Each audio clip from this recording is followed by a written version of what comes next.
السلام عليكم. مرحبا بك يا عزيزي مشاهد.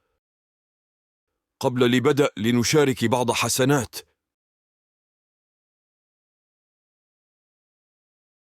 لنبدأ.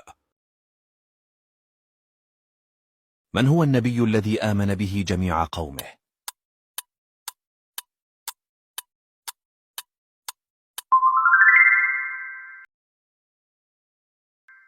كم كان عمر النبي محمد صلى الله عليه وسلم عندما توفيت أمه؟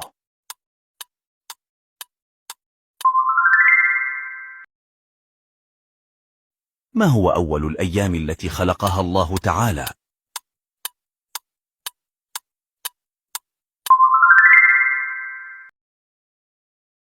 كم عدد سور القرآن الكريم؟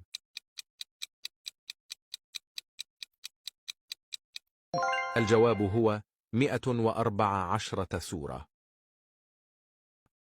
من هو النبي الملقب بشيخ المرسلين؟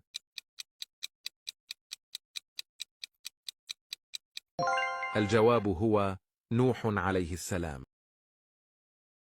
ما هو الشهر الذي أنزل فيه القرآن؟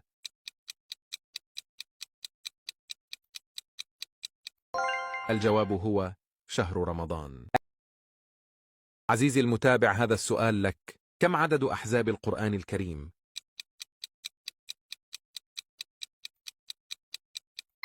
أجب على السؤال في التعليقات. شكرا.